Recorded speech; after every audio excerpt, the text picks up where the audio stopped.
बहू का 9वां महीना। सुमित्रा जी की बहू रितु प्रेग्नेंट थी और अब उसकी प्रेगनेंसी का 9वां महीना चल रहा था। रितु का पति देवेश उसका काफी अच्छे से ख्याल रखता था, लेकिन प्रेगनेंसी अपने आप में ही एक अलग ही वक्त होता है जब एक औरत कई तरह के बदलावों से गुजरती है। शरीर के साथ साथ उसके अंदर बहुत सारे इमोशनल चेंजेस भी आते हैं और रितु इन सब चीजों से गुजर रही थी। इसीलिए कई बार वो बहुत परेशान हो जाती थी। उसे बार बार बहुत मुश्किलों का सामना करना पड़ रहा था। एक दिन अचानक शाम के वक्त रितु जोर जोर से रोने लगी। अरे रितु बेटा, क्या हुआ? तुम रो क्यों रही हो? कुछ नहीं मम्मी जी, बस बहुत परेशान हो रही हूँ मैं। हाँ बेटा, वो तो मुझे भी दिख रहा है, तभी तो रो रही हो तुम। लेकिन परेशानी के पीछे की वजह तो बताओ, आखिर बात क्या है? किसी ने कुछ कहा क्या तुमसे? नहीं मम्मी जी, किसी ने कुछ भी नहीं कहा, बस ऐसे ही मेरा मन कर रहा है रोने का। अरे बेटा, ये क्या बात हुई? रोने का मन कर रहा है? अरे तुम माँ बनने वाली हो, अगर इस तरह रहोगी ना तो बच्चा भी रोने वाले नेचर का पैदा होगा। तो फिर मैं क्या करूं मम्मी जी? मुझे बता अपने दिल की बात, मेरे साथ शेयर कर कि क्या परेशानी है। वो क्या है ना मम्मी जी, मैं अपने पेट की तरफ देखती हूँ ना तो अजीब सी घबराहट होती है। अरे लेकिन क्यों बेटा? तुम्हारे पेट में तो तुम्हारा आने वाला बच्चा है, इसे देखकर तुम्हें खुश होना चाहिए। मम्मी जी वो क्या है ना, मेरा पेट इतना बड़ा हो गया है, शरीर की हालत ऐसी हो गई है तो सोच सोच कर डर लगता है कि मैं कभी फिर से पहले जैसी स्लिम और ब्यूटीफुल हो पाऊंगी क्या।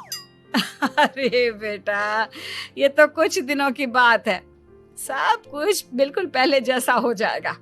कुछ दिनों के बाद तुम्हें चिंता करने की कोई जरूरत नहीं होगी। रितु, क्या हुआ? तुम बार बार करवटें क्यों बदल रही हो? रात के 2 बज रहे हैं, सो जाओ ना अब।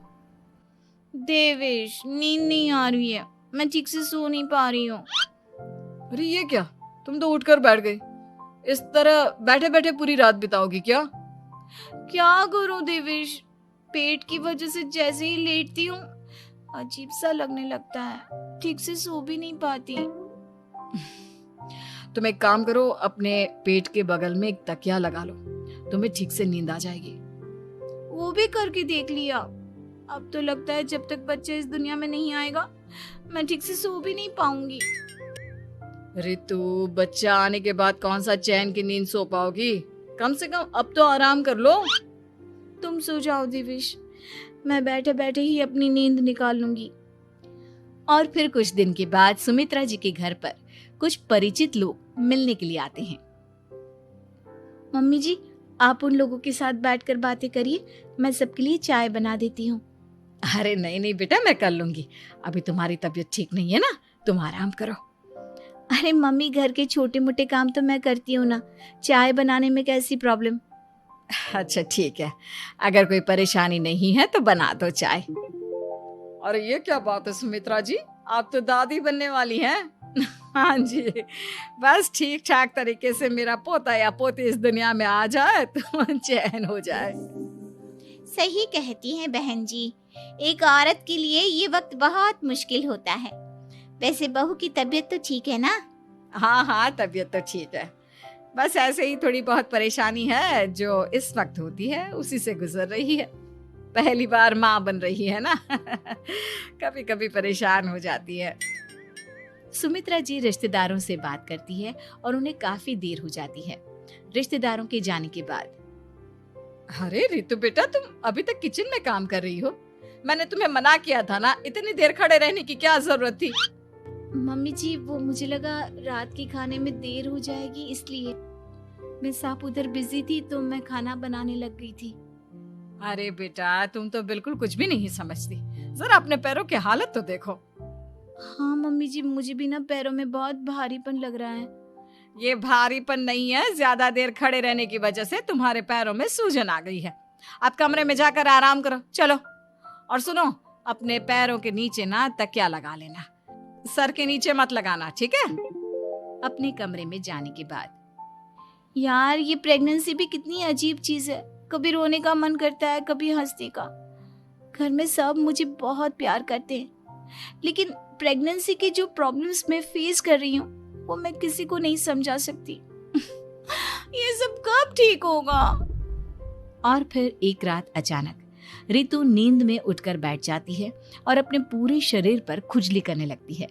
देवेश की आंख खुलती है और वो रितु को इस तरह खुजली करते हुए देखता है। अरे क्या हुआ रितु, तुम ठीक तो हो ना? पता नहीं क्यों देवेश, लेकिन अचानक से पूरे शरीर में खुजली हो रही है। दिखाओ जरा मुझे। अरे लेकिन तुम्हारे शरीर पर तो कोई मच्छर के काटने की या किसी तरह के रैशेस भी नहीं है, फिर खुजली क्यों हो रही है? लगता है ये भी प्रेगनेंसी की कोई नई प्रॉब्लम है। अरे अरे परेशान मत हो, मैं मम्मी को बुला कर लाता हूँ। सुमित्रा जी के आने के बाद अरे क्या बात है बेटा, इस तरह क्यों खुजली कर रही हो? अचानक से क्या हो गया तुम्हें? मम्मी जी ऐसा लग रहा है जैसे सर से पैर तक पूरे बदन में मच्छरों ने काट लिया हो। अरे लेकिन इसमें रोने की क्या बात है, चुप हो जा, सब ठीक हो जाएगा। हाँ मैं बहुत परेशान हो गई हूँ, बस अब जल्दी से बच्चा इस दुनिया में आ जाना चाहिए ताकि मुझे इन सारी प्रॉब्लम से मुक्ति मिले।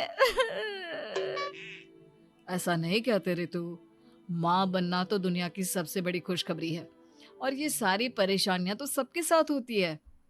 जानती हूँ, लेकिन फिर भी क्या करूँ, रात को सो नहीं सकती, कभी पेट भर के खाना खा लेती हूँ तो उल्टी करने का मन करता है, ज्यादा देर खड़ी हो जाती हूँ तो पैर में सूजन आ जाती है, ज्यादा देर बाहर घूमने भी नहीं जा सकती वरना टॉयलेट की प्रॉब्लम। ये सब कब ठीक होगा?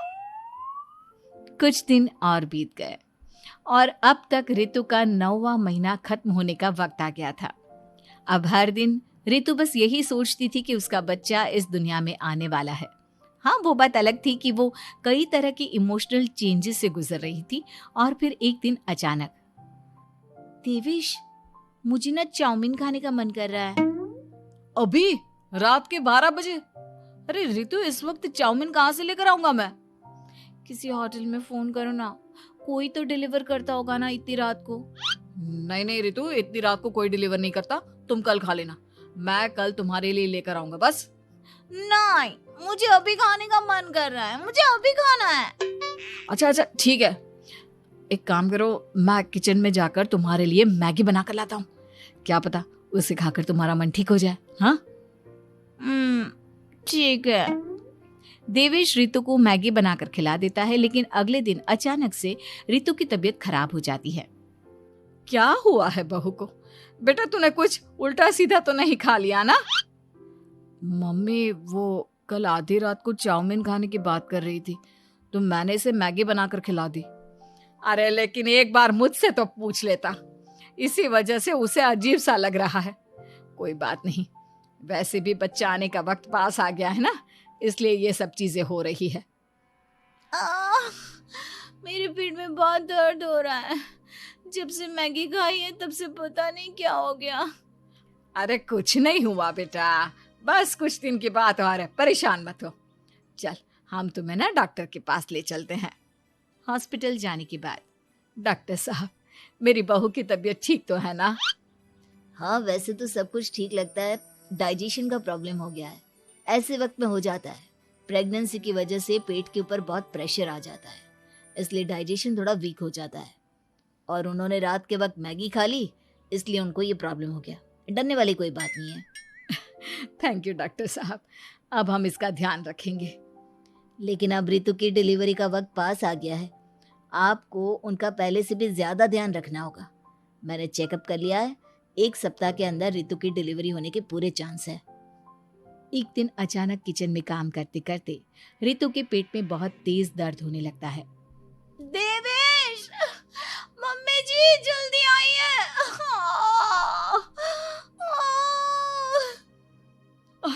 अरे क्या हुआ बहू, क्या हुआ तुम्हें?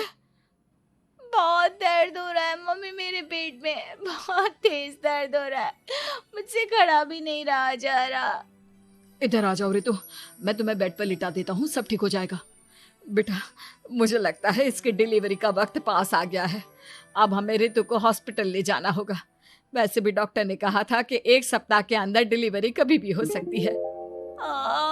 मुझे बहुत दर्द हो रहा है, ऐसा लग रहा है जैसे मैं मर जाऊंगी। प्लीज मुझे बचा लो देवेश। अरे रितु, घबराओ मत, ऐसा कुछ नहीं होगा। हॉस्पिटल पहुंचने के बाद आप जल्दी से रितु को एडमिट करवा दीजिए और आप लोग बाहर वेट करिए। नहीं, मुझे बहुत दर्द हो रहा है। रितु, समझने की कोशिश करो, सब कुछ ठीक हो जाएगा। रितु को लेबर पेन शुरू हो गया था और वो काफी तकलीफ से गुजर रही थी। एक बच्चे को जन्म देते समय औरत जिस तकलीफ से गुजरती है उसे सिर्फ वही समझ सकती है। रितु की तकलीफ को देखकर देवेश भी काफी इमोशनल हो गया था। रितु को इस तरह चीखते देखकर उसे बहुत दुख हो रहा था, लेकिन आधे घंटे के बाद जब डॉक्टर अपने हाथ में रितु और देवेश की छोटी सी बच्ची को लेकर आया तो रितु के चेहरे पर स्माइल आ गई। रितु, ये देखो, तुम्हारी और मेरी नन्ही सी बेटी। ये तो एकदम परी की तरह दिखती है। दिखेगी क्यों नहीं, एकदम तुम पर गई है ना, इसलिए। लेकिन मम्मी, उसकी नाक तो मेरे जैसी है। अच्छा ठीक है, नाक तुम रख लो, बाकी सब मेरे जैसा। देखा रितु, तुमने कितनी तकलीफ सही, लेकिन उस तकलीफ के बदले तुम्हें भगवान ने ये छोटी सी परी दे दी। और ऐसा सब औरतों के साथ होता है। तुमने बहुत हिम्मत रखी है बेटा, और इसका नतीजा आज हमारे सामने है।